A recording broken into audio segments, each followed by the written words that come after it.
Hello champions, welcome to career Adda the numeric helper. आज मैं आपके लिए क्या करके लेके आया हूँ, स्पेशल क्वेश्चंस की सीरीज लेके आया हूँ फ्रॉम ग्रेविटेशन चैप्टर, है ना। तो ग्रेविटेशन चैप्टर से कुछ कॉन्सेप्चुअल क्वेश्चंस, कुछ स्पेशल क्वेश्चंस मीन्स कुछ ऐसा क्वेश्चंस होते हैं जो बच्चों को टफ लगते हैं, वैल्यू बेस्ड क्वेश्चंस होते हैं और कुछ कॉन्सेप्चुअल क्वेश्चंस होते हैं। तो ऐसे क्वेश्चंस मैं आपके यहाँ पे क्या करूँगा, कवर करवाऊँगा ताकि आपका क्या हो, जो डर है वो क्वेश्चंस के प्रति ख़त्म हो जाए और आप इजीली क्या कर सके, फिजिक्स के क्वेश्चंस, ग्रेविटेशन के क्वेश्चंस क्या कर सके, सॉल्व कर सके। जैसे कि हमने मोशन और force and laws of motion दोनों का हमने बहुत अच्छी तरह से न्यूमेरिकल्स को कवर किया था, वैसे ही हम इसको भी क्या करेंगे, न्यूमेरिकल्स को कवर करेंगे। तो आज मैं सीरीज वन लेके आया हूँ, ठीक है। तो सीरीज 1 स्टार्ट करें। तो पेन और कॉपी उठाओ बच्चों और अच्छे अच्छे क्वेश्चंस को क्या करो, नोट करते जाओ। So let's start. Question number 1, calculate the average density of earth. Calculate the average density of Earth in terms of G, small g, capital G and capital R. Small g, capital G and capital R. इसके terms में हमको क्या करना है, density find out करनी है। किसकी? अर्थ की डेंसिटी फाइंड आउट करनी है। तो डेंसिटी का फॉर्मूला आप तो जानते हैं बच्चों, बचपन से पढ़ते आ रहे हैं। डेंसिटी इज इक्वल टू क्या होता है, मास बाय वॉल्यूम, यही होता है, मास बाय वॉल्यूम, है ना। अब हम क्या करेंगे, हमको जी और आर, है ना। अगर आप डेंसिटी को देखो तो डेंसिटी हम क्या करेंगे, यहाँ पे mass of earth upon volume of अर्थ होगा, क्योंकि डेंसिटी हमको किसकी फाइंड आउट करनी है, अर्थ की फाइंड आउट करनी है। डेंसिटी को बच्चों हम रो से भी डिनोट करते हैं। हायर क्लासेस में जाओगे तो आप देखोगे कि इसको हम रो बोलते हैं। क्या बोलते हैं? रो से डिनोट करते हैं, ठीक है। तो density of earth find out करना है, मतलब वो मास किसका होगा, अर्थ का होगा, और वॉल्यूम किसका होगा, अर्थ का होगा। तो वॉल्यूम जो है अर्थ का कितना होगा,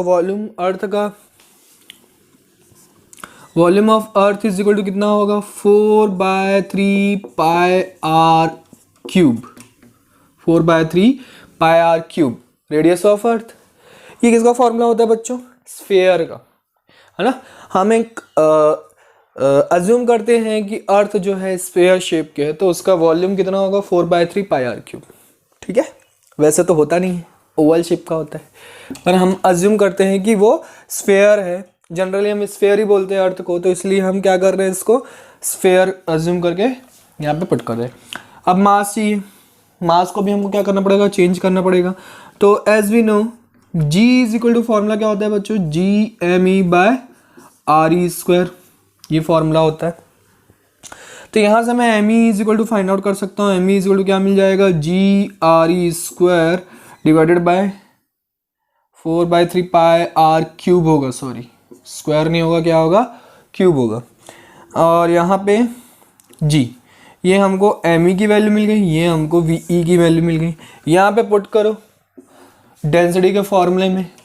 तो density of earth is equal to, density of earth क्या मिल जाएगा, मास की जगह पे हम क्या पुट करेंगे, GRE² divided by capital G whole upon 4/3 pi r cube, है ना। अब ये R² और R क्यूब कैंसिल आउट हो जाएगा, और कुछ कैंसिल आउट होगा क्या, नहीं। तो रो E इज इक्वल टू 3 ऊपर चला जाएगा, तो 3/4 हो जाएगा, है ना। ये G नीचे आके मल्टीप्लाई हो जाएगा, तो G upon pi GR, E लिख दो, हाँ चलो E लिख देते। तो G और R के फॉर्म में हमारा डेंसिटी का क्या आ गया, फॉर्मूला आ गया। क्लियर है बच्चों, समझ में आया? ओके, इजी था क्वेश्चन, इजी था। स्पेशल क्वेश्चन इसलिए था बच्चों क्योंकि यहाँ पे क्या होता है कि आपकी एज में आपकी जो वैसे हायर क्लासेस में तो आप ऐसे क्वेश्चन सॉल्व कर सकते हैं, पर 9th क्लास में क्या होता है कि ऐसे वैल्यू बेस्ड क्वेश्चंस जब आते हैं तो हम घबरा जाते हैं कि इसको सॉल्व कैसे करें। और न्यूमेरिकल क्वेश्चंस तो इजीली भाई मास की वैल्यू दी हुई है पुट कर दो, वॉल्यूम की वैल्यू दी हुई है पुट कर दो, पर ऐसे वैल्यू बेस्ड क्वेश्चन आते हैं कि भाई एम और वॉल्यूम कहाँ से पुट करेंगे, तो वहाँ पे थोड़ा सा कोई कोई बच्चे क्या होते हैं घबरा जाते हैं क्योंकि उनको समझ में नहीं आता है। बाकी बहुत सारे बच्चों से तो सॉल्व भी हो गया होगा, है ना।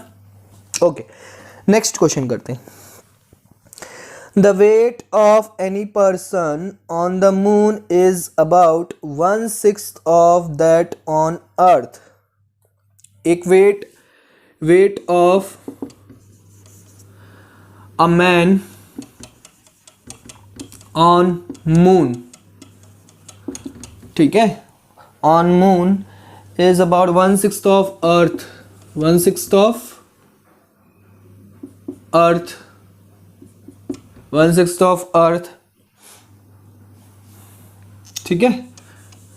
इसको मैं ऐसे लिखता हूँ, weight on moon is equal to 1/6 weight on earth, ये हमको गिवन है। He can lift a mass of 15 kg। अब ये जो मून में है तो ये कितना लिफ्ट कर सकता है, lifted mass is equal to 15 kg। जब वो मून पे है तो कितना लिफ्ट कर सकता है, 15 kg मास को वो उठा सकता है ना, ठीक है। सॉरी, अर्थ पे, ऑन द अर्थ बोल रहा है, लिफ्टेड मास ऑन अर्थ, ये ऑन अर्थ की बात कर रहा है, ठीक है। What will be the maximum weight which can be lifted by the same force applied by the person on the moon? अगर अर्थ में वो 15 kg लिफ्ट कर सकता है तो मून पे कितना मैक्सिमम वेट या मास वो क्या कर सकता है, कैरी लिफ्ट कर सकता है, ये हमको फाइंड आउट करना है, ठीक है। कैसे फाइंड आउट करेंगे, सबसे पहले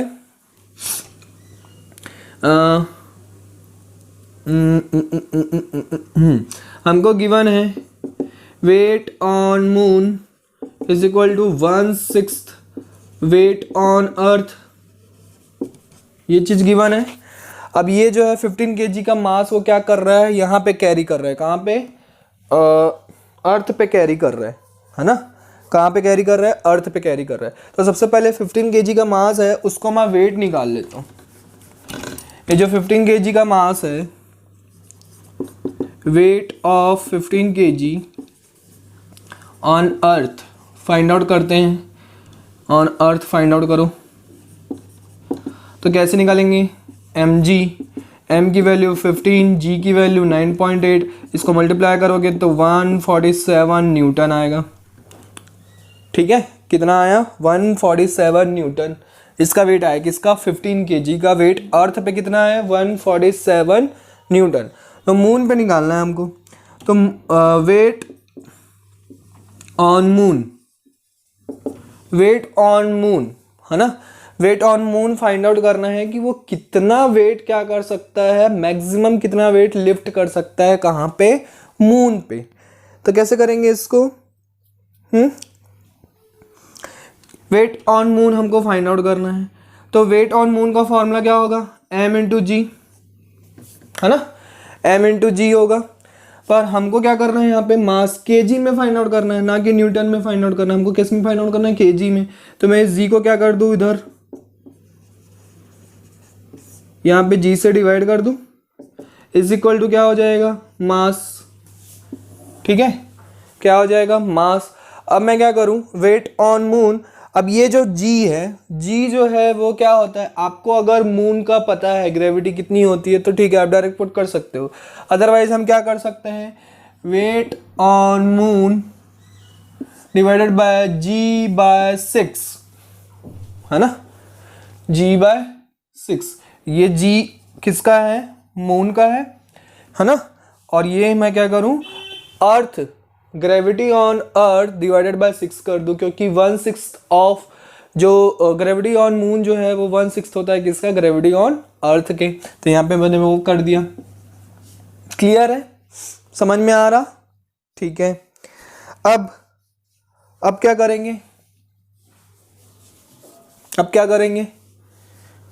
हाँ, क्या करेंगे? ठीक है, अब ये जो ग्रेविटी ऑन अर्थ है, तो अब हमने इसको ग्रेविटी ऑन अर्थ में चेंज कर दिया है ना, तो वो क्या होगा, मैं इसको क्या करूं, ये वेट ऑन क्या हो जाएगा, अर्थ हो जाएगा, वेट भी क्या हो जाएगा, अर्थ पे चेंज हो जाएगा। अब यहाँ पे मैं क्या करूँ, डिवाइडेड बाय 6 मैंने कर दिया है, तो मुझे यहाँ पे क्लियर है कि मून का यहाँ पे क्या हो जाएगा, फाइंड आउट हो जाएगा। तो वेट ऑन अर्थ कितना आ रहा है, 147, 6 ऊपर जाके मल्टीप्लाई हो जाएगा। ग्रेविटी ऑन अर्थ कितना है, 9.8 इज इक्वल टू m। अब ये 147 कैसे आया था, देखो बच्चों यहाँ पे आप कैलकुलेशन कैसे इजी करना है हमको। 147 कैसे आया था, 15 इंटू 9.8 करने से, तो 15 इंटू 9.8 कर दो into 6 divided by 9.8 is equal to m। तो 9.8 will be cancel out. Otherwise आप क्या करते हैं, इसको मल्टीप्लाई करते हो, उससे डिवाइड करते हो, तो कॉम्प्लिकेशन हो जाता, मतलब लेंथी हो जाता, कॉम्प्लिकेशन तो नहीं होता, लेंथी हो जाता, आप कहाँ से उसको सॉल्व करते रहते। तो यहाँ से थोड़ा छोटा सा हमको दिमाग लगाना है कि 15 इंटू 9.8 करने से हमारा 147 आया था, तो उसकी जगह पे हम डायरेक्ट वही लिख लेते हैं, जिससे 9.8 कैंसल आउट हो जाएगा। तो 15 6 का कितना होता है, 90। तो 90 kg वो क्या कर सकता है, लिफ्ट कर सकता है, कहाँ पे, मून पे। क्लियर है, समझ में आया कि भाई अर्थ पे वो 147 न्यूटन का वेट कैरी लिफ्ट कर सकता है, न्यूटन का, है ना, वेट की बात कर रहे हैं। और अगर केजी में बात करेंगे तो कितना, 15 केजी। तो 15 केजी वो लिफ्ट कर सकता है, तो मून पे कितना करेगा, 90 केजी करेगा, क्योंकि weight on moon is equal to 1/6 of weight on earth होता है, और जो कि हमको क्वेश्चन में गिवन भी है। थोड़ा सा घुमावदार क्वेश्चन था, है ना। नहीं समझ में आया तो आप वीडियो को आप क्या करो, रिमाइंड करके देख सकते हो बार बार। क्लियर है, ओके, क्लियर है, पक्का। रब कर दूं, यहाँ पे आप क्या करो, ये अच्छा सॉरी, यहाँ पे आप ना वेट ऑन मून मत करो, यहाँ पे आप वेट ऑन अर्थ करो, वेट ऑन अर्थ, ठीक है। अब हमको क्या करना है, वेट ऑन अर्थ जो है, वेट ऑन अर्थ, और हमको gravity on moon, gravity on moon को क्या करेंगे, 6 से डिवाइड कर देंगे, तो क्या हो जाएगा, gravity on earth divided by 6 लिख सकते हैं ग्रेविटी ऑन मून की जगह, ठीक है। थोड़ा सा कॉम्प्लिकेशन हो रहा है ना, समझ में आ रहा है, समझ में आ रहा कि नहीं आ रहा, आ रहा आ रहा आ रहा। या फिर आप ना यहाँ पे ऐसे दिमाग लगाओ, चलो मैं आपको बता रहा हूँ। अगर आपको नहीं समझ में आ रहा तो आप ऐसे करो, आप सीधा ऐसे लिखो, इसको mg ने लिख के आप ऐसे लिखो, weight on moon lifted, weight on moon lifted is equal to क्या हो जाएगा, 147 divided by 1/g of moon, ये लिख लो आप, ठीक है। सिंपल था कि 147 को अगर मैं किससे डिवाइड कर दूं, ग्रेविटी ऑफ मून से डिवाइड कर दूं, तो मुझे ये मिल जाएगा, क्या मिल जाएगा, केजी में मिल जाएगा। अब ये सब हटा दो, अब आपको मैं सीधा सीधा बता देता हूँ, अब कॉम्प्लिकेशन नहीं होगा। वेट ऑन मून लिफ्टेड हम कैसे निकालेंगे, अगर मैं इस वेट को, जो अर्थ में वेट आया उसको मैं अगर ग्रेविटी ऑफ मून से डिवाइड कर दूं, तो मुझे मिल जाएगा केजी में, कि कितना वेट वो क्या कर सकता है, लिफ्ट कर सकता है। और अगर आपको अब ये ग्रेविटी ऑन मून याद है तो आप डायरेक्ट पुट करोगे, अदरवाइज आप क्या करोगे, अदरवाइज 147 वही same 1 upon gravity on earth divided by 6, तो gravity on earth divided by 6 करके ऐसे करके सॉल्व कर लेंगे। क्लियर है। अब ये जो आंसर आएगा आपका वो मास आएगा, वेट नहीं आएगा, क्या आएगा, मास आएगा केजी में। तो मास ऑन मून, अब यहाँ पे क्या लिख लो, मास ऑन मून, वेट ना लिख के आप क्या लिख लो, मास ऑन मून लिख लो, ठीक है। क्योंकि अब वेट का फॉर्मूला होता है क्या, वेट का फॉर्मूला होता है mg, weight is equal to mg। अब मुझे मास फाइंड आउट करना है तो क्या होगा, वेट डिवाइडेड बाय g होगा, तो वही किया हमने, वेट डिवाइडेड बाय g। कौन सा g, gravity on moon, gravity of moon से डिवाइड कर देंगे तो हमको वहाँ पे मास ऑफ ऑन मून मिल जाएगा। क्लियर है, यहाँ तक समझ में आया। Next question, question number 3, question number 3 क्या कहता है?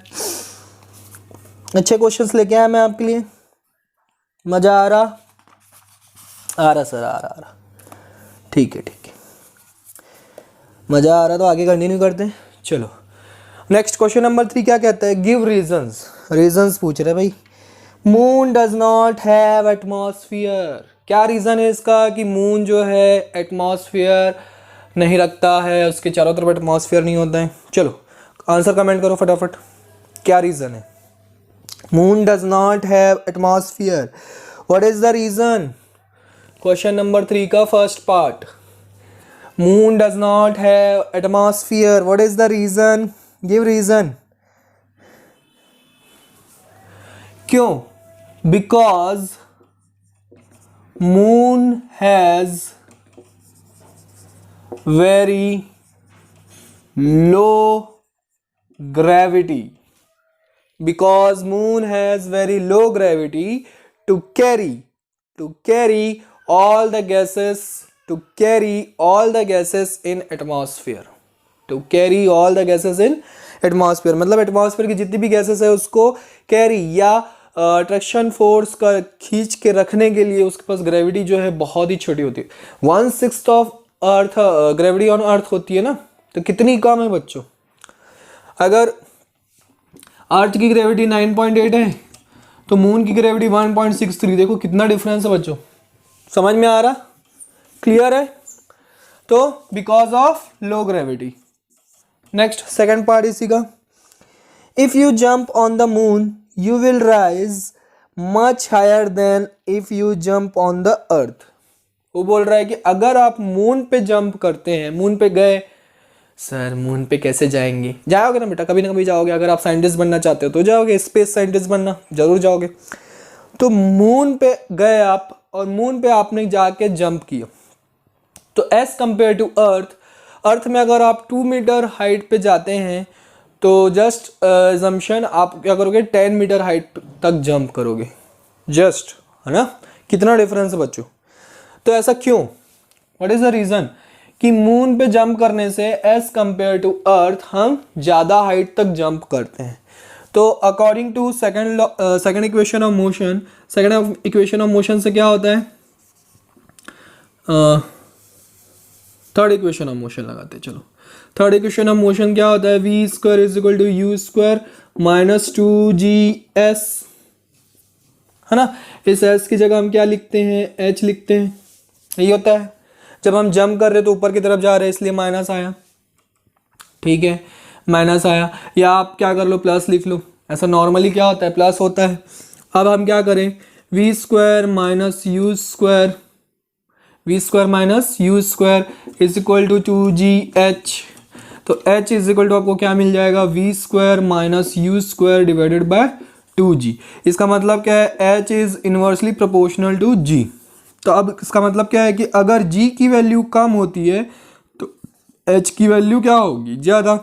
अब वैसी बात है, मून पे G की वैल्यू क्या होती है? कम, तो H की वैल्यू क्या होगी? ज़्यादा। तो यहाँ से हमको क्लियर है। समझ में आया? क्लियर है? नेक्स्ट क्वेश्चन नंबर 4, अच्छा क्वेश्चन था, ठीक, conceptual question. Next question, how will the weight of a body of mass 100 gram changes if it is taken from equator to the poles? Give reasons. चलो, equator to the poles, ये हमारी earth है oval shape की, ये हमारा equator, equator, this is our pole, है ना? This is our pole, equator and pole. तो बोल रहा है कि 100 ग्राम मास की कोई एक बॉडी है, 100 ग्राम वेट की एक कोई बॉडी है, उसको हम क्या कर रहे हैं, इक्वेटर से पोल की तरफ लेके जा रहे हैं। तो कैसे चेंज होगा? डिक्रीज होगा, इंक्रीज होगा, क्या होगा बताओ? चलो जल्दी बताओ क्या होगा? इंक्रीज होगा, डिक्रीज होगा वेट उसका? चलो चलो देखते हैं। G इज इक्वल टू क्या होता है फॉर्मूला? G/m/r²। ठीक है, तो आप यहाँ पे देखो बच्चों, इस सेंटर से देखो, ये वाला रेडियस बड़ा है कि ये वाला रेडियस बड़ा है? इक्वेटर का रेडियस बड़ा है। तो यहाँ पे देखो G constant, M constant, G universal constant, m क्या होता है, मास ऑफ अर्थ, वो भी कांस्टेंट। तो इसका मतलब g जो है वो इन्वर्सली प्रोपोर्शनल हो गया किसके, r स्क्वायर के। तो इसका मतलब है अगर r ज़्यादा होता है तो g की वैल्यू क्या हो जाती है, कम, और अगर r कम होता है तो g की वैल्यू क्या हो जाएगी, ज़्यादा, जस्ट ऑपोजिट, है ना। तो r की वैल्यू ज़्यादा कहाँ पे, इक्वेटर पे, r की वैल्यू ज़्यादा इक्वेटर पे, मतलब g की वैल्यू क्या हो जाएगी, कम हो जाएगी। g की वैल्यू कम हो गई मतलब वेट जो है वो भी क्या हो जाएगा, कम हो जाएगा। r की वैल्यू कहाँ पे कम हो गई, पोल पे कम हो गई, तो g की वैल्यू क्या हो जाएगी, ज़्यादा। g की वैल्यू ज़्यादा हो गई मतलब वेट भी क्या होगा, ज़्यादा, क्योंकि वेट का फॉर्मूला क्या होता है, mg। g ज़्यादा तो वेट ज़्यादा, g कम तो वेट कम। तो इसका मतलब क्या है, जब इक्वेटर से पोल पे जाओगे आप, जैसे मान लो इक्वेटर पे आपका 60 kg दिखा रहा है, तो पोल पे जाने पर क्या हो जाएगा, आपका वेट बढ़ जाएगा ना। तो पोल पे मत जाना, ठीक है। तो पोल पर जाने पर क्या हो जाएगा, weight will be increase, weight will be increase, clear. Mass नहीं बच्चों, वेट, है ना। मास और वेट में डिफरेंस पता है ना। चलो next question number 5। Question number 5 क्या कहता है, इन हाइपोथेटिकल केस, हाइपोथेटिकल मतलब समझते हैं कि हम इमेजिनेशन, ठीक है, हमने जस्ट इमेजिन किया कि ये ऐसा हो सकता है, ये ऐसा हो सकता है, तो क्या हो जाएगा, जस्ट हमें इमेजिन करते रहते हैं कि अगर मेरे पास बुकाटी आ जाए या मर्सिडीज आ जाए तो मैं बढ़िया घूमते रहूँगा, मैं ये करूँगा, मैं वो करूँगा, है ना। तो जस्ट हाइपोथेटिकल केस में क्या हो जाएगा, in the diameter of earth becomes half of its present value. तो ये हमारा अर्थ, इसका रेडियस है r, है ना। Diameter of earth becomes half, इसके डायमीटर को हमने हाफ कर दिया, डायमीटर को हाफ कर दिया तो रेडियस कितना हो जाएगा। चलो देखो, डायमीटर इज इक्वल टू क्या होता है, 2r होता है। अब डायमीटर को हाफ कर रहे हैं, डायमीटर को क्या कर रहे हैं, हाफ कर रहे हैं, तो रेडियस कितना हो जाएगा,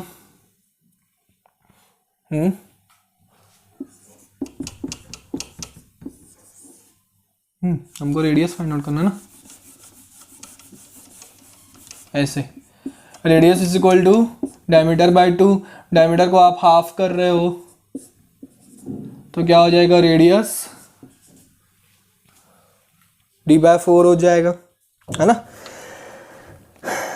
एंड मास बिकम्स 4 टाइम्स, अब उसका मास जो है, मास ऑफ अर्थ जो है वो क्या हो रहा है, 4 टाइम्स हो रहा है, ठीक है।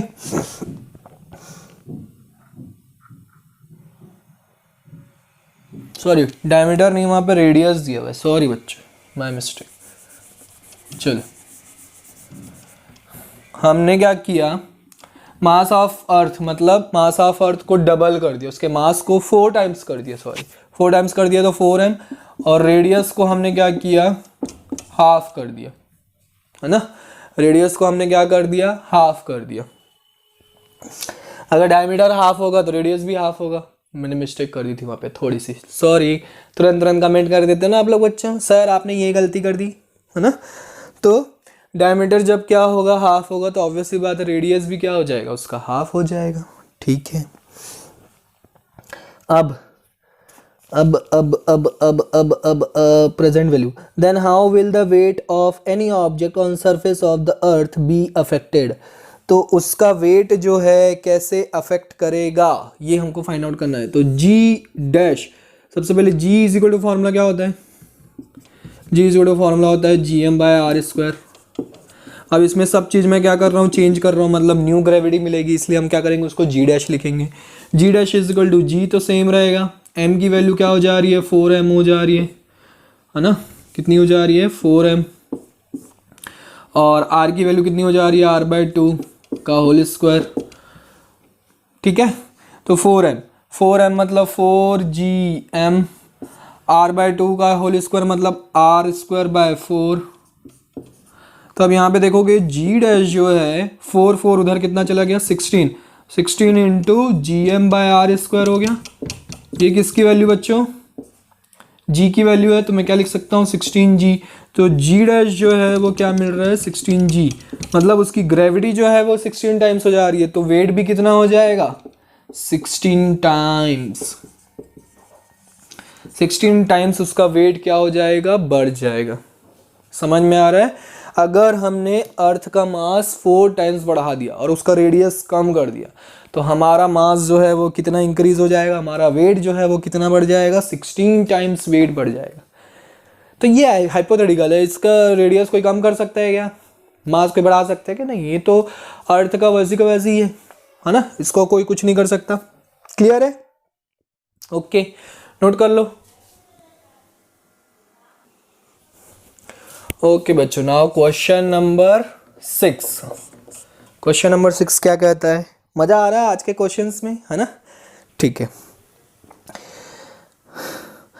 What height above the surface of the earth? What height above the surface of the earth? The value of G becomes 64% of its value cut. The surface of the earth. Take the radius of the earth. Radius of earth 6400 kilometre given है बच्चों हमको। ठीक है, अब आपको बोल रहा है कि अर्थ से हम क्या कर रहे हैं, मान लो h हाइट पर जा रहे हैं, यहाँ पे हम जा रहे हैं h हाइट ऊपर जा रहे हैं, तो बोल रहा है कि ग्रेविटी जो है वो क्या हो जा रही है, कम हो जा रही है ना?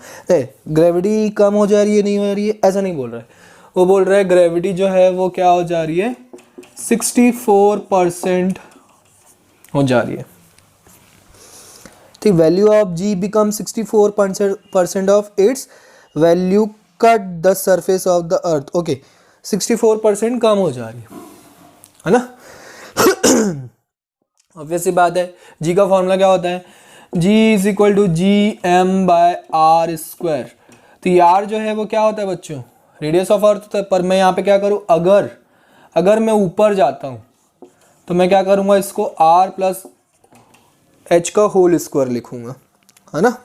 आर प्लस एच का होल स्क्वायर लिखूंगा। अब इसका मतलब मैं जितना ऊपर चले जाऊंगा इसकी वैल्यू क्या होती जाएगी, बढ़ते जाएगी, तो जी की वैल्यू क्या होती जाएगी, कम होती जाएगी। तो वो बोल रहा है 60% क्या हो गया, 64% कम हो गया।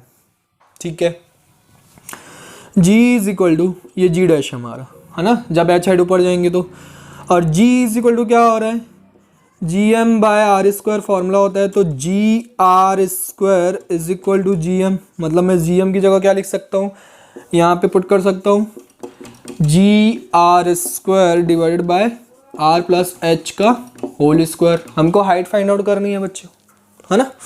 ओके, अब इस जी डैश की वैल्यू कितनी है, जी डैश की वैल्यू है 64% ऑफ जी।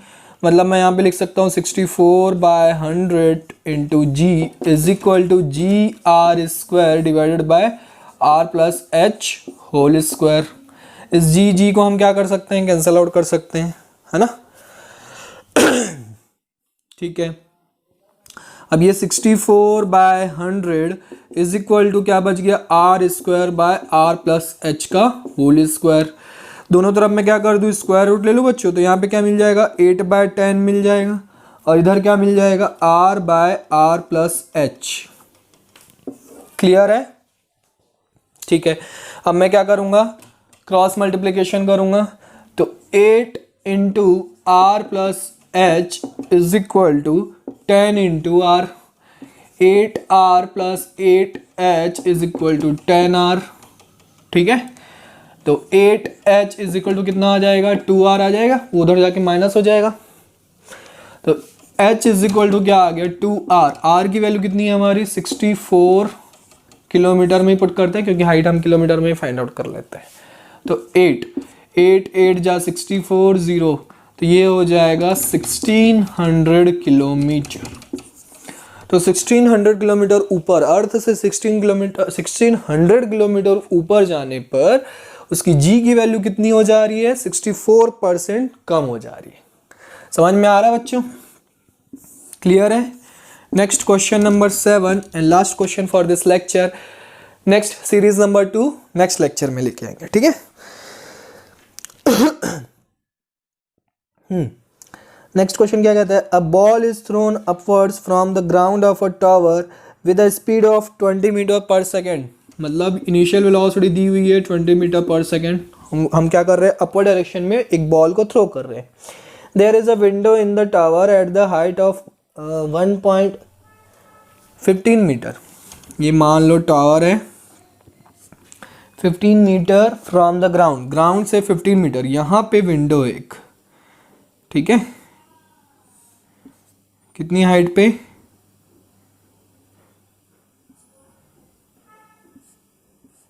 ये विंडो है 15 मीटर पे, 15 मीटर हाइट पे ग्राउंड से है। How many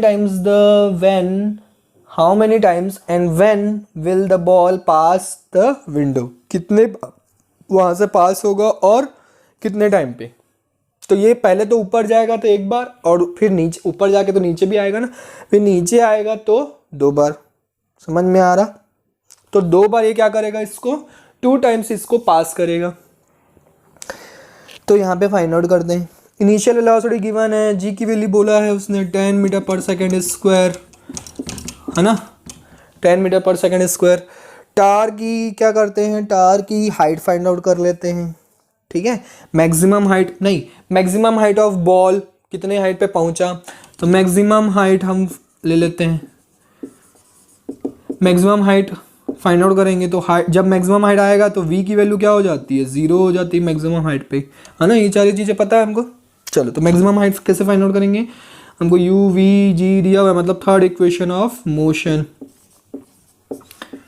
2gh minus 2gh, क्योंकि ऊपर की तरफ जा रहा है तो इसकी वैल्यू 0, u की value 20 minus 2 into 10 into h। तो h इज इक्वल टू आपका क्या आ जाएगा, 20 का स्क्वायर कितना हो गया, 400 डिवाइडेड बाय 10 टू जा 20, है ना, 10 टू जा 20, सॉरी 200 नहीं 20, ये 0 0 कैंसिल आउट, ये 20। तो h इज इक्वल टू कितना आ गया, 20 मीटर। तो बॉल जो है वो मैक्सिमम हाइट कितना जा रहा है, 20 मीटर हाइट ट्रेवल कर रहा है, ठीक है। अब हमको फाइंड आउट करना है टाइम। तो देखो 15 मीटर ऊपर, 15 मीटर के हाइट पे है कौन, विंडो जो है वो 15 मीटर हाइट पे है, ये हमारी विंडो। अब 20 मीटर तक जा रहा है, मतलब जाते समय एक बार पास करेगा, फिर 20 मीटर के बाद फिर वो वापस आएगा, तो वापस आते समय भी वो क्या करेगा, पास करेगा। मतलब कितने पास करेगा, 2 टाइम्स पास करेगा। तो फाइंड आउट करते हैं टाइम। तो सेकंड इक्वेशन ऑफ मोशन से हम क्या करेंगे, जब वो नीचे की तरफ आ रहा है, नीचे की तरफ आ रहा है मतलब u की वैल्यू कितनी हो जाएगी, 0, है ना। जब नीचे की तरफ आएगा तो u की वैल्यू क्या हो जाएगी, 0। एंड ड्रॉप या रिटर्न बैक, जब वो रिटर्न बैक आएगा तो उस समय क्या हो जाएगा, u की वैल्यू 0 हो जाएगी बच्चों, u की वैल्यू 0 हो जाएगी। तो सेकंड इक्वेशन ऑफ मोशन लगा देंगे, तो u की value ut plus half at square होता है, minus half gt square, downward direction में आ रहा है तो प्लस लिखेंगे। क्लियर, u की वैल्यू 0 पुट कर दिया मैंने। समझ में आ रहा, नहीं आ रहा है, ड्रॉप के लिए ले रहे। तो अब एक काम करते हैं अपन, पहले अपवर्ड के लिए फाइंड आउट कर लेते हैं, है ना। क्या कर लेते हैं, पहले अपवर्ड के लिए फाइंड आउट कर लेते हैं। जैसे हम थ्रो कर दिए तब क्या होगा, u की वैल्यू तो हमको तब गिवन है ना। तब h is equal to ut minus half gt square, यहाँ पे हम t की वैल्यू फाइंड आउट कर लेते हैं, ठीक।